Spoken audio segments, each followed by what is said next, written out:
Aujourd'hui, l'équipe de l'estimation du GEA se retrouve au CPA des Cantons de l'Est à Sherbrooke en compagnie des formateurs Sébastien Tardif et Stéphane Hébert. Ensemble, nous avons collaboré afin de vous proposer une formation sur les véhicules électriques de nouvelle génération adaptés pour les estimateurs et les estimatrices en dommages automobiles. Dans cette vidéo, je vous propose de revenir sur les moments clés de cette formation, notamment l'inspection du véhicule, les différentes méthodes de réparation, l'utilisation de l'analyseur contrôleur intégré, le remplacement des composants électroniques et la calibration des vitres, des radars et des caméras. Pour ceux qui ne me connaissent pas, mon nom c'est Sébastien Tardy. Puis je travaille en fait, je termine depuis 2019 dans les véhicules électriques en tant que formateur, maître formateur dans tout ce beau rayon-là. Aujourd'hui, c'est le mot qui va revenir, c'est démystification. On va démystifier ça justement, c'est-tu si compliqué que ça à faire réparer ces véhicules-là. Ceux qui disent que Tesla sont plus durs à réparer que les autres, moi je trouve que c'est le contraire. Donc, on va identifier les composantes haute tension puis la localisation sur ce type de véhicule-là. On va déterminer en fait les dangers, en fait là, pour vous quand vous manipulez le véhicule, puis la calibration. Ça, c'est en fait un sujet qui revenait souvent pour la calibration, justement, comment on va procéder à ça. Un point qui est le plus important pour vous, je pense, c'est l'inspection du véhicule. Donc, en fait, là, comment venir reconnaître les pièces qui sont brisées, comment on va venir, en fait, justement, monter notre estimé. Donc, puis, dans le fond, qu'est-ce que ça prend, en fait, là, justement, il y a tous des morceaux qui sont réparables ou remplaçables. Là. Au cours de cette journée, nous avons abordé les méthodologies de réparation des différents composants du véhicule, qu'il s'agisse du système haute tension, des panneaux de carrosserie ou des composants structurels.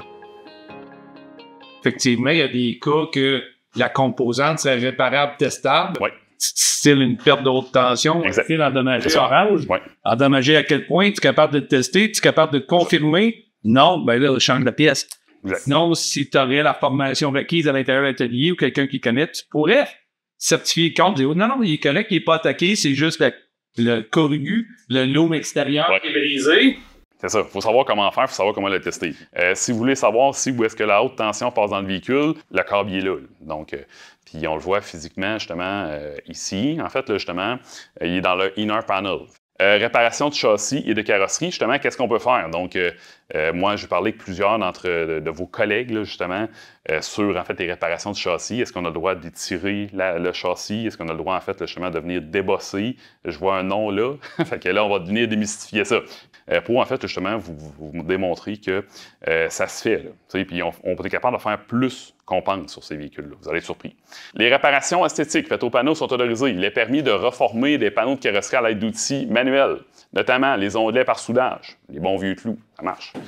Ondelets, collage, marteau de chariot, outils de débostage en peinture, tout ça fonctionne. Si le panneau il est bossé mineur, en fait, on est capable de le débosser.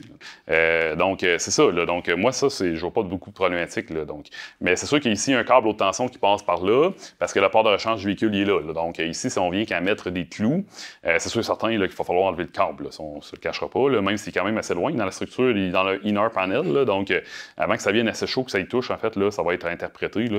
Mais moi, je vous dis que présentement, on peut faire un petit peu plus. Là. Fait que le service mode, justement, ça va vous donner accès à plein de fonctions.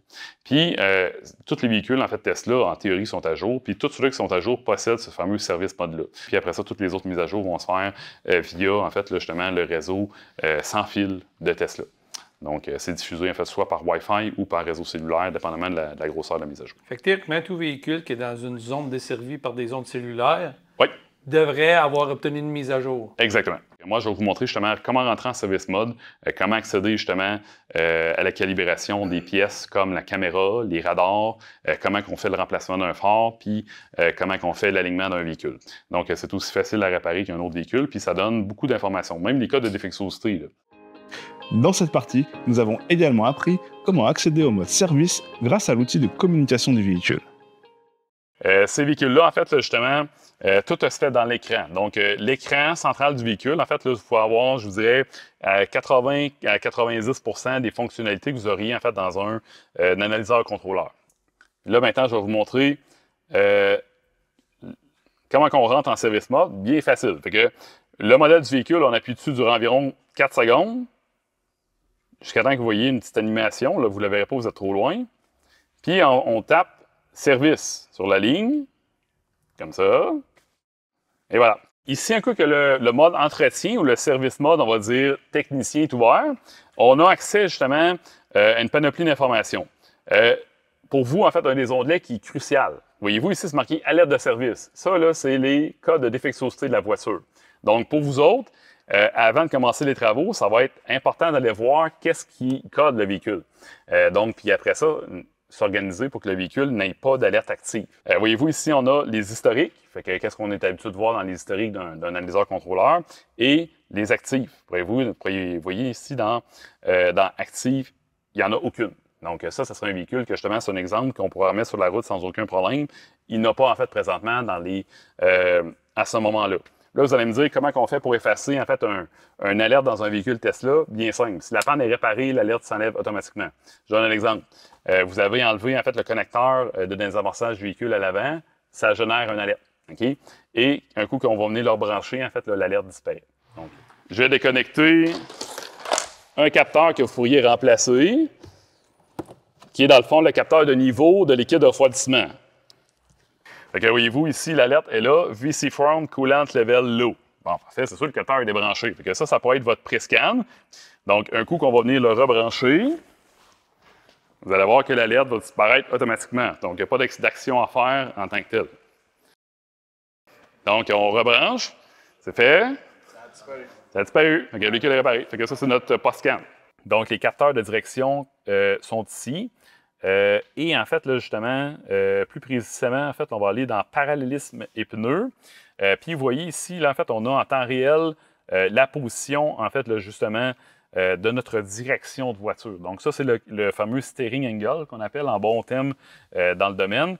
Donc, quelqu'un qui fait l'alignement du véhicule, il faut absolument qu'il vienne associer, justement, la valeur ici de 0 du véhicule avec sa machine d'alignement. Donc, lui, quand il va être à 0 sur sa machine, il va peser ici sur effacer compensation et en fait, le véhicule va tomber à 0.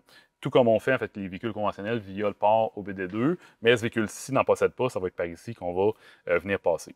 La compensation appliquée est à 1% présentement sur mon véhicule. Ça veut dire qu'il y a un désalignement en fait, là, léger de la suspension puis de la direction. Quand on tombe en fait, dans l'orange et dans le rouge, ça veut dire que le système présentement, il faut qu'il compense pour venir ramener le véhicule dans la route automatiquement. Et ça va faire en sorte que justement, ça veut dire que la suspension possède un dommage quelconque. Mais je ne suis pas sûr si mon véhicule est bien aligné. Un essai routier pour la calibration des capteurs que vous allez faire. Vous mettez ici en test de conduite avec compensation, le véhicule va vérifier. Vous arrivez dans le vert comme ici à 1%, le véhicule présentement, il est correct pour tourner sa route. Il n'y a pas besoin de demander d'autres vérifications d'alignement, on l'a directement ici. Quel serait l'avantage d'avoir un toolbox versus ça? Pour remplacement de grosses pièces majeures, en fait, on parlait tout à l'heure en fait, de remplacement de moteur de traction, on parlait de remplacement de batterie haute tension. C'est des choses que malheureusement, on ne sera pas capable de faire dans l'écran, l'implantation de pièces aussi grosses que ça, en fait. Là. Donc, malheureusement, ça va prendre toolbox. Mais pour des pièces, comme on parle... Mais pour 90 même, 100% des travailleurs d'industrie actuellement, tout se fait à l'intérieur du tableau de bord. Exact. Donc, pour des pièces qu'on va dire courantes, là, effectivement, il n'y a pas de problème. Donc, remplacement des étriers de frein à l'arrière, remplacement d'un compresseur d'air climatisé, des systèmes, dans le fond, de retenue supplémentaire. Vous dites, bon, parfait, c'est quoi mes systèmes qui sont déployés dans mon véhicule? Puis des fois, on le sait, c'est vraiment pas évident. Là. Donc, est-ce que mon tendeur de ceinture il est déployé? Est-ce que mon enrouleur il est bloqué? Tu sais, des fois, on a des pièces, en fait, qu'on ne sait pas trop. Ici, si vous voyez, en fait, que c'est allumé en orange, dans le fond, ça veut dire que c'est en remplacé. Si c'est vert, c'est correct. S'il y a des capteurs d'impact qui sont en bris, on va le voir. Là. Donc, les capteurs d'impact, là, on les a en fait là, ici avec les balances. Là. On peut voir ici là, les deux qui sont dans les poteaux. On a les ceintures. Donc, vous allez avoir une alerte aussi en plus, là, mais c'est sûr qu'ici, le système va tout être rouge. S'il y a un capteur d'impact qui est brisé, en plus d'alerte. Le formateur nous a également expliqué la différence entre une mise à jour et une implantation, une opération nécessaire lors du remplacement d'un phare avant. On va le faire ensemble, puis en fait, on va faire l'installation du logiciel. En fait, là, quand on va peser sur le bouton, en fait, qu'est-ce que ça va faire? Ça va aller chercher le logiciel, puis ça va vous démontrer comment. On vient mettre ça en place, comme ça. On va venir brancher notre connecteur. Donc, présentement, on va faire la réinstallation du logiciel, parce qu'on vient de remplacer le phare avant. On va rentrer, en fait, en service mode ici, en tenant, justement, l'endroit où est-ce que c'est marqué le numéro de modèle. Le nom du modèle, c'est-à-dire. Après, on vient ici. Et en fait, l'icône qu'on cherche est directement sur la première page. On va aller ici dans Réinstallation du logiciel. réinstallation, et on attend. Et voilà. Il a détecté tout seul quel item qui ne matchait pas avec lui, Exact. qu'il ne reconnaissait pas, puis il est allé. Exact. Fait que la réinstallation du logiciel est terminée.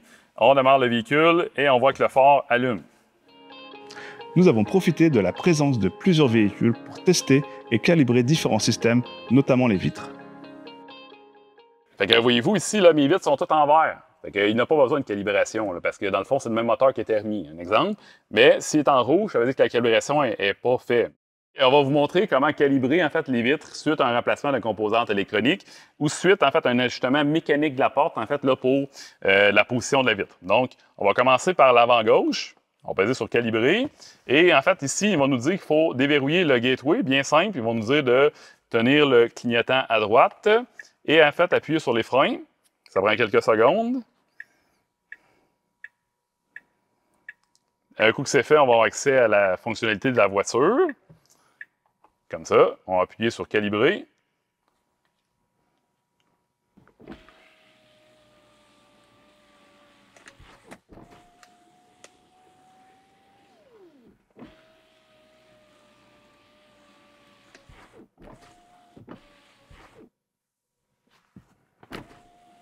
C'est pas plus long que ça, donc c'est terminé. Grâce au système de communication de ce type de véhicule, nous avons pu vérifier dans quelle situation la calibration du radar avant est nécessaire. Puis vous allez voir, caméra au capteur. Mais si on revient dans le capteur, il est là. Fait que voyez-vous ici, lui, on a en fait là, justement tous les capteurs en fait, de choc, de pare-choc arrière et avant sont tous là. Et vous voyez en fait en plein centre, le radar il est là. Fait que lui, s'il est en vert là-dedans, la calibration est OK. Là. Lui, en fait, il ne sort pas hors champ. S'il vous donne une alerte, ça veut dire que lui, en fait, qu'est-ce qu'il voit, il n'est pas content. Donc, au l'avant du véhicule, ici, en fait, on va voir les composantes électroniques qu'on trouve à l'avant du véhicule qui peuvent être impliquées dans un accident. Donc, ici, dans le fond, l'antenne concernant l'ouverture des portes de garage à domicile. Et en fait, là, une pièce qui est très importante qu'on appelle le radar pour l'autopilote, donc qui est de type millimétrique. Ça, en fait, c'est une pièce que, comme on disait tantôt, si on remplace, on va venir implanter, tout comme le phare qu'on vient de faire. On est reculé de 2 mm ici, que la personne n'a pas vu qu'on l'installe. On s'entend que mon ultrason, mon sonore va être un peu en biais. En cas de trouble. Là, il va détecter que pour lui, selon la position du véhicule, il ne pointe pas au bon endroit. Exactement. Fait que, oui, effectivement, là, on va avoir un code de défectuosité relié à ça. Fait que si lui est vert, lui, en fait, là, il sait qu'il est à bonne place. Enfin, nous avons conclu avec la calibration des caméras du véhicule. Voyez-vous, étalonnage de caméra, là, je l'ai ici qui est juste là, aperçu de la caméra. Fait que si vous dites, moi, j'ai changé la caméra, puis je vais voir si elle fonctionne minimalement. Voyez-vous, en fait, on a 8 caméras sur le véhicule, dont une intérieure. Donc ici, je peux voir que celle à l'intérieur marche, ainsi que la caméra de pare-brise. Donc, la caméra de pare-brise, vous avez un affichage qui est là.